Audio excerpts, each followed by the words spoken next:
Welcome to Buc-ee's, the cleanest, brightest rest stop in America until you look closer. Tonight, I'll take you through 4 terrifying stories, all set in Buc-ee's locations where time twists, mirrors deceive, and some stalls should never be opened. They start normal, just snacks, coffee, and gas, but by the end, you'll never look at a beaver sign the same way again. The night shift at Buc-ee's exit 427. They say Buc-ee's never sleeps. That's true, but I wish I had. I was 19 when I got hired at the Buc-ee's off exit 427 in Texas. One of the newer ones, according to the manager. Giant beaver logo, gas pumps stretching into the horizon, and a store so clean you could eat brisket off the tile. They gave me the overnight shift, midnight to 8 a.m., 6 days a week. Not ideal, but I needed the money. At first, it was peaceful. A few travelers around 1 a.m., a trucker or two refueling at 3, then dead quiet until the early commuters rolled in. The weirdness didn't start until my 3rd week. It was just past 2:30 a.m. I was mopping near the fountain drinks when the front doors opened. Slow and smooth, I turned to greet whoever came in, but no one was there. Not a soul. Motion sensor? Maybe, but the bell rang too. I stepped toward the entrance and felt something strange in the air. Heavier, like the store had taken a breath and held it. That's when I saw them. 3 people standing near the barbecue section. They hadn't been there a second ago. An older man in a cowboy hat, a woman in a red windbreaker, a teenager with a duffel bag. They were just staring, not shopping, not talking, just standing. I called out, "Need help with anything?" None of them responded. The kid turned and walked into the bathroom. The couple drifted toward the t-shirts. I followed slowly, nerves kicking in. My gut said something was wrong, but I couldn't tell you what, until I saw the clothes. The man's shirt had the old Buc-ee's logo, the version they stopped using years ago. The woman's jacket? Red faded to pink with a gas station patch I didn't recognize. But it was the teenager who unsettled me most. When I peeked toward the bathroom, I caught a glimpse of his bag before the door shut. It had a Greyhound tag attached to it, and the date read, July 16th, 1994. I stood there staring at that bathroom door for a long time. The fluorescent lights above me buzzed louder than usual, like the air itself was vibrating. I wanted to believe I'd misread the tag. Maybe it was part of some vintage aesthetic. Kids wore retro crap all the time now. But the whole bag looked too worn. The kind of aging that takes decades, not seasons. I radioed the manager on duty, Ricky, a chill guy in his 40s who mostly stayed in the back office watching cameras and drinking way too much Monster. "Hey, Rick, got a weird situation. 3 customers acting off. Think we might need a sweep." Silence for a beat. "Customers? Bro, the store's been empty for half an hour." "No, man, they're here. By the brisket aisle. One just walked into the bathroom." "You sure?" "Dead sure." "All right, I'll check the cameras." A few minutes later, he came out looking confused. "Nobody's showing up on the feed." "What?" "It's just you, dude." I didn't argue. I just walked over to the bathrooms, pushed open the men's door slowly. No one inside. No stall doors closed. No water running. Just the faint smell of iron, like old coins or blood. On the mirror, written in condensation, were 5 words. "You saw them this time." I swear I didn't imagine that. I wiped it off, hands shaking, and told Ricky I needed a smoke. I stepped outside. The lot was still empty. No cars, no buses. Just rows of idle pumps. and the humming buzz of overhead lights. Then I noticed something across the lot at pump number 17, the same cowboy from earlier, standing perfectly still under the light, not moving, not pumping gas, just staring.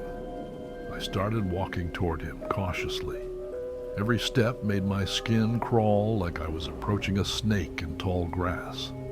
When I was about 10 feet away, I blinked, and he was gone, vanished like fog under a headlight. After that, I stopped telling Ricky anything. I knew how it sounded. I barely believed it myself. But that wasn't the end. It was just the beginning. The next few nights, I started noticing patterns. At 2:37 a.m., the doors would chime, even when nobody came in. At 2:43, the lights over the beef jerky wall would flicker. At 2:51, a cold gust would blow through aisle 9, the one with the beaver onesies and hats. And at 2:57, the men's bathroom door would creak open every single night, even when I stood right by it. One night, I decided to beat it to the punch. I brought a chair and sat facing the bathroom door, phone recording in my lap. 2:56 came, then 2:57, and right on cue, the door opened. No one was behind it. But my phone glitched, a video scrambled, audio buzzing with static. I reviewed the footage later, and in one single frame, barely a flash, you could see something in the mirror behind me. The boy, the one with the Greyhound bag, standing directly behind my chair. That's when I realized these weren't ghosts. They weren't memories. They were repeating something, like passengers stuck in an endless route, like echoes in a building that shouldn't exist. I pulled old news articles, property records, DOT maps. That stretch of highway? Exit 427 didn't exist until 2017. But I found a report from 1994. A Greyhound bus crash on a rural road nearby. 17 dead, no survivors. The bodies were recovered and moved to a temporary holding site, right where this Buc-ee's now stands. I kept coming back to work. I don't know why. Maybe part of me thought I could figure it out. Maybe I just needed the paycheck. But each night, the activity got stronger. The bathroom door didn't just open, it slammed.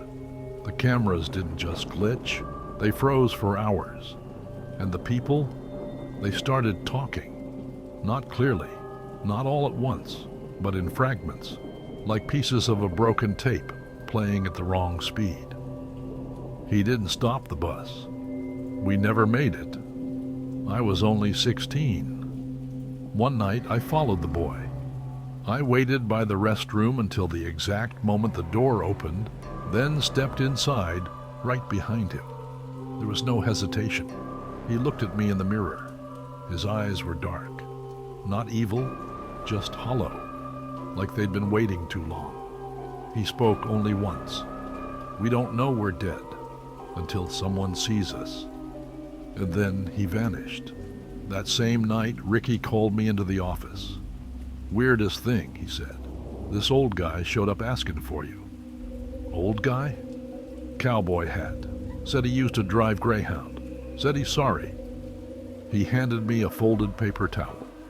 Inside was a photo, a blurry image of a teenager standing in front of a Greyhound bus. The same kid, same duffel bag, but the date scrawled on the back. Taken July 15th, 1994. Final stop, exit 427. I quit the next day. I still drive by that Buc-ee's sometimes. The lot's always full, the light's always bright, but I never stop. Because I know who's still shopping inside, and I know they're just waiting for someone else to finally see them. Behind the freezer door. I've been a trucker for 9 years, and Buc-ee's is a godsend when you're running low on fuel, caffeine, or patience. I stopped at the one outside of Temple, Texas, just before midnight, needed ice, jerky, and something to keep me awake on the last leg of a delivery run to San Antonio.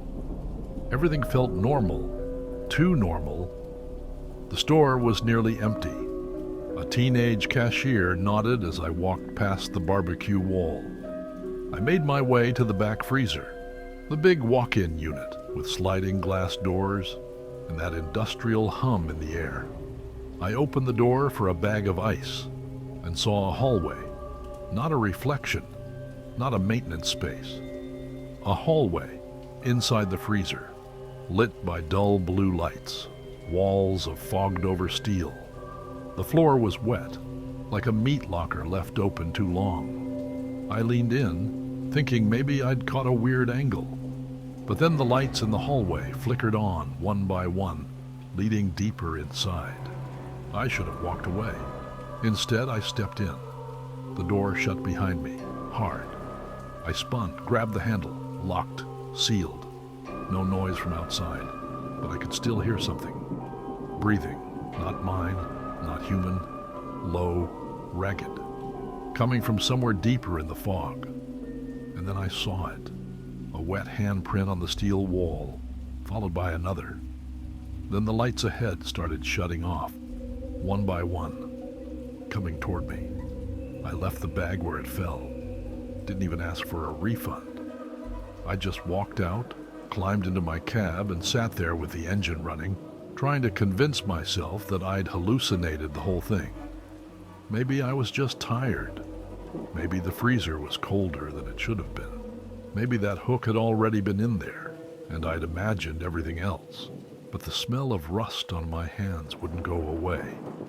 And my reflection in the windshield, it kept twitching when I didn't. The next day, I drove past that same Buc-ee's. Didn't stop. Didn't plan to ever again. But as I passed the exit, I caught a glimpse of the back loading dock. The freezer door, the real one, was wide open. And standing just inside it was that same shape from the fog. Pale, frozen, watching. It didn't move, just pointed at me as I drove past. That night I couldn't sleep. I kept hearing metal sliding. And every time I closed my eyes, I was back in that hallway. Except the lights didn't turn on anymore. Just that breathing. And wet feet slapping toward me. The worst part? 3 days later, I checked my GPS logs. It said I never stopped at Buc-ee's that night. My truck never left the highway. The miles I remember driving, the time I spent inside, gone. But the meat hook, I still have it, wrapped in a towel, locked in my toolbox. Some nights I hear it clinking, like it's trying to move. And every now and then, when I pass a Buc-ee's, the freezer door is open. I left the bag where it fell, didn't even ask for a refund. I just walked out, climbed into my cab, and sat there with the engine running, trying to convince myself that I'd hallucinated the whole thing. Maybe I was just tired. Maybe the freezer was colder than it should have been. Maybe that hook had already been in there, and I'd imagined everything else. But the smell of rust on my hands wouldn't go away, and my reflection in the windshield, it kept twitching when I didn't. The next day, I drove past that same Buc-ee's. Didn't stop. Didn't plan to ever again. But as I passed the exit, I caught a glimpse of the back loading dock. The freezer door, the real one, was wide open, and standing just inside it was that same shape from the fog. Pale, frozen, watching. It didn't move, just pointed at me as I drove past. That night I couldn't sleep. I kept hearing metal sliding, and every time I closed my eyes I was back in that hallway, except the lights didn't turn on anymore. Just that breathing, and wet feet slapping toward me. The worst part? 3 days later, I checked my GPS logs. It said I never stopped at Buc-ee's that night. My truck never left the highway. The miles I remember driving, the time I spent inside, gone. But the meat hook, I still have it, wrapped in a towel, locked in my toolbox. Some nights I hear it clinking like it's trying to move. And every now and then, when I pass a Buc-ee's, the freezer doors open. The bathroom, stall that won't stay empty. You ever been to Buc-ee's? Of course you have. They're known for the cleanest public bathrooms in America, but the one at the Buc-ee's off Highway 290, just outside Brenham, Texas, isn't right. I didn't believe the stories at first, just thought it was trucker talk. Ghost stall, mirror tricks, someone locked in from the other side. You hear it all on the road. But then I saw it for myself, and now I don't stop there anymore, even if I'm bleeding. It started at 2 a.m. I went in to wash my hands and maybe catch 5 minutes of silence before heading back on the road. The restroom was spotless, empty, but one of the stalls, the third one from the left, was closed, locked from the inside. No feet, no sound. Just shut. I didn't think much of it till I finished up and turned to leave. That's when I heard it, sobbing. Quiet at first, then desperate, raw, like someone crying through clenched teeth. I stepped back and knocked on the stall door. "You okay in there?" The sobbing stopped. Then a voice whispered, "Don't open it." I froze when I heard it. "Don't open it." The voice was soft, almost like a warning. I backed away from the stall, heart pounding, and scanned the room, still empty. I pushed on the door, locked solid. No response, no more crying, just silence. And then, a click. The lock turned on its own. The door creaked open half an inch, just enough for me to see the edge of a mirror inside the stall. That's when I realized something was wrong. None of the other stalls had mirrors. I reached for the door again, but I hesitated. I felt cold, not from the AC, but from something else, something that felt like it was waiting. I looked under the stall. No feet, no shoes, but the floor was wet. And in that reflection, on the tile, I swear I saw something crouched inside. Long limbs, bent wrong, and a face staring straight at me, even though there was nothing there when I looked directly into the stall. The air shifted, the lights buzzed, and somewhere behind me, the automatic paper towel machine went off. I bolted, didn't look back. As the restroom door swung closed behind me, I heard the stall door slam shut, hard, like it wanted to trap something inside or keep something from getting out. I didn't go back for a week. Every time I passed that Buc-ee's on the route, I felt it watching me, like the building itself was remembering. But eventually I stopped at night, and the road caught up with me. I needed gas. I needed to piss, and I needed to know if it was still there. I went in around 3 a.m., no other customers, just the soft hum of country music playing over the speakers and the smell of fresh brisket in the air. Everything was normal until I passed the bathrooms and saw the wet footprints. Again, leading from the exit toward the third stall, barefoot, small, the size of a child's feet. I followed them. The stall was, as always, locked. But now something new. On the door, written in condensation, like someone had breathed it onto the metal. "It still hurts." I knocked. No response. Just a faint drip, drip, drip from inside. I dropped to one knee, looked under the stall. No feet, but something was dripping from above, onto the floor. Not water. Thick, red. And then from inside the stall, a whisper. Not the same as last time. Not soft. Not pleading. This one growled. "Come see. The bathroom stall that won't stay empty." I don't know why I reached for the door. Curiosity? Stupidity? Some kind of pull? My fingers touched the metal. Still damp. Still warm. and the lock clicked open on its own. The stall creaked as I pushed it open, but there was no toilet, no walls, no floor, just darkness, like the world had been cut out behind the door. I should have run. I should have screamed. Instead, I stepped 1 foot in. The tile under me vanished, swallowed by cold air and silence.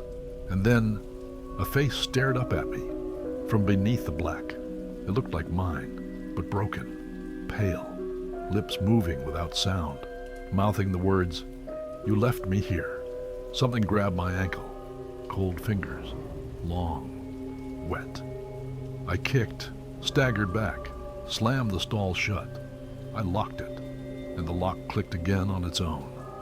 I stumbled out of the restroom, found Brenda by the coffee counter. The night manager, always calm. She looked at me like she already knew. "It picks people sometimes," she said. "Usually ones who've seen their reflection too long." I asked her what it was. She shrugged. "A mirror you can't walk away from. Some stalls don't flush what's left behind." I've never used a Buc-ee's bathroom since, but every now and then, on long drives, I pass by exit 290 and see the lights of that Buc-ee's glowing in the dark. And when I look in my side mirror, the stall door is always open, and someone, maybe me, is still inside. Time doesn't work right at Buc-ee's exit 239. There's a Buc-ee's just off exit 239 in Texas. If you look it up online, you won't find it. No Google results, no photos, no reviews. But I swear I've been there. And I'm pretty sure I wasn't supposed to. It was a long-haul run, middle of the week, San Antonio to Shreveport. I'd been on the road for hours, low on sleep and caffeine, and figured I'd stop for a quick break. The rain had just started. That steady, slow Texas rain that makes your headlights feel useless. That's when I saw the sign. Buc-ee's, exit 239, last stop for 80 miles.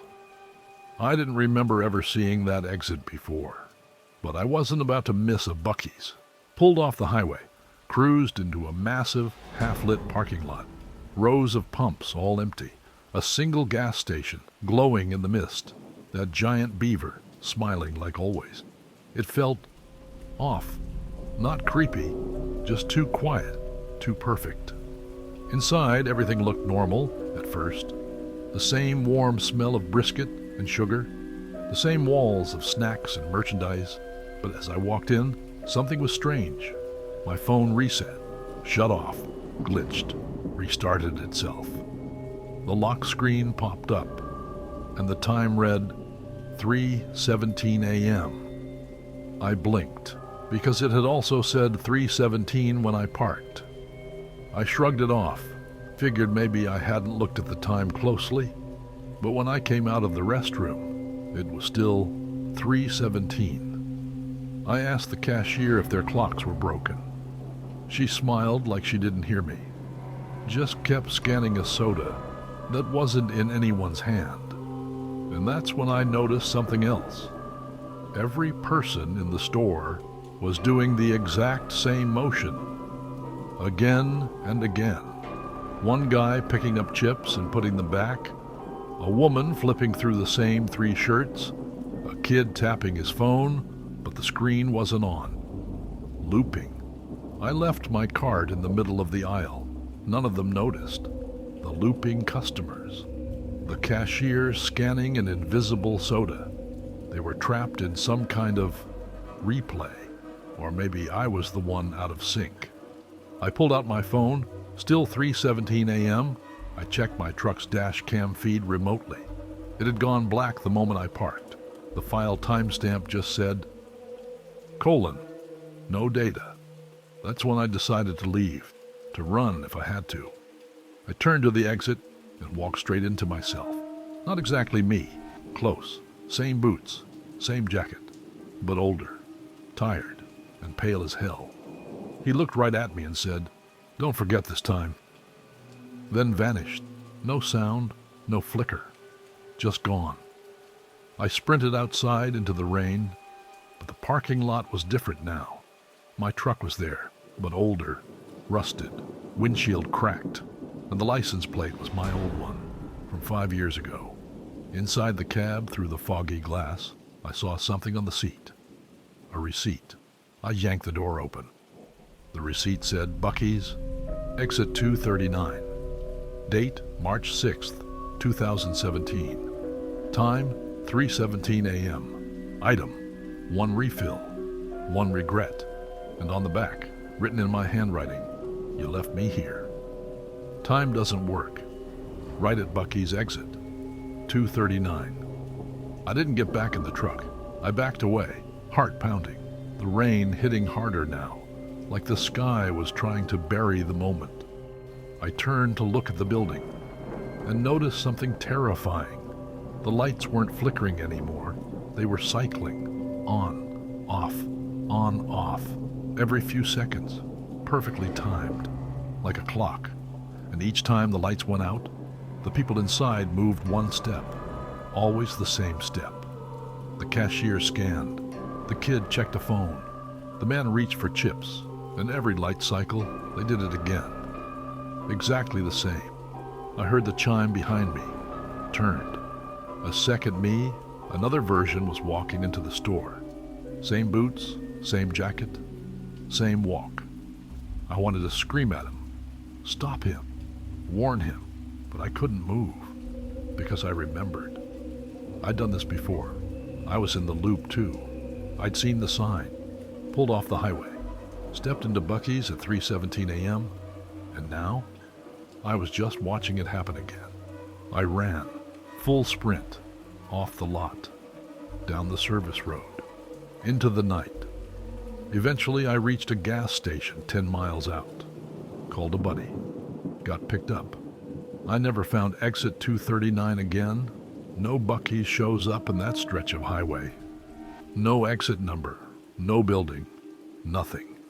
But sometimes when I'm driving in heavy rain, headlights struggling to cut through the dark, I see a faint sign in the mist.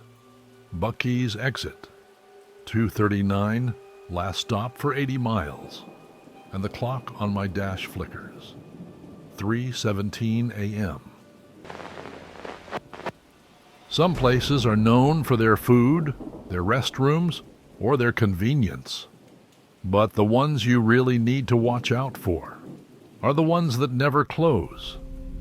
Thanks for riding with us through these stories. If you ever stop at a Buc-ee's late at night, don't follow the footprints, don't check the mirror, and whatever you do, don't stay past 3:17 a.m. If you'd like to hear more creepypastas set in real-world places like diners, truck stops, or other stores, let us know in the comments. This was Trucker of the Night. Sleep light and drive safe.